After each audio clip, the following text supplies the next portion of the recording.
Welcome to Past Week in Politics. I'm Joe Matz.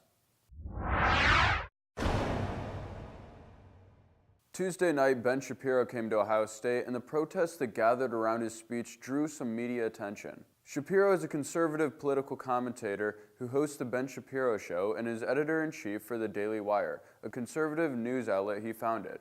He previously worked as editor for Breitbart News.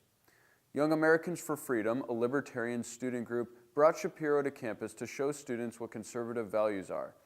They believe there is a liberal bias on campuses across the U.S. and do these types of events to give students another perspective. Shapiro gave his speech where he spoke about what he calls the lie politicians tell you. He spoke about his libertarian values and the dangers of big government. The bottom line is that any politician who promises you they can solve your problems is lying to you about what America is at a fundamental, root level.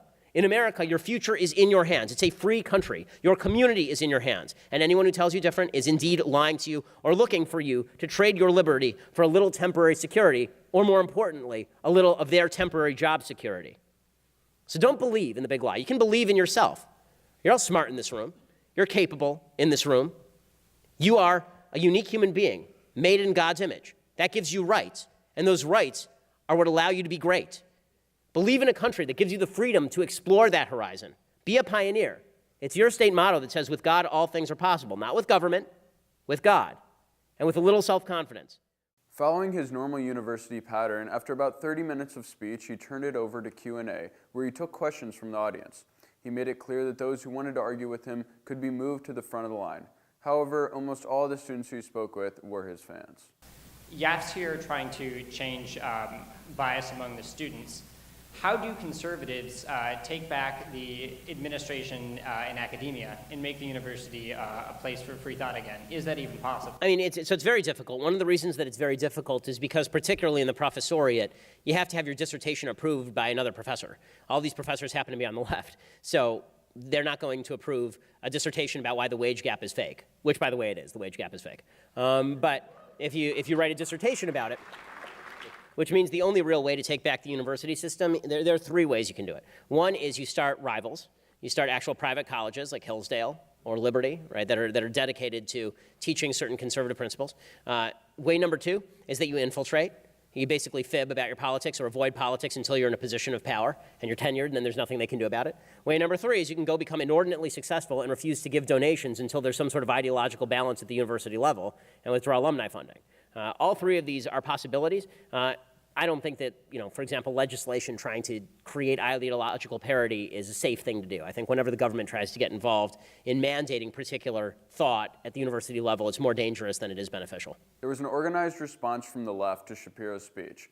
Several groups showed up to protest, including the Columbus Anti-Racist Action Group, who said in a flyer that the Shapiro event was a bigot fest.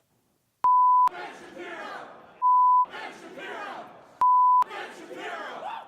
Ben Shapiro! Do I look like Santa Claus? Did I say ho, ho, ho? No. Repeat. I think I have repeat. Protester. That's one. That's one. Thankfully, the police manning the event were not necessary as Shapiro finished his speech and students filed out of the side door to avoid interaction with the protesters. Almost all the races were decided on election night and the day after. A few high-profile races have remained up in the air, though. Last night, the recount for the Florida governor's race was finalized, and Republican Ron DeSantis was confirmed as governor by 33,000 votes. Andrew Gillum, his opponent, still claims that there are uncounted ballots and refuses to concede.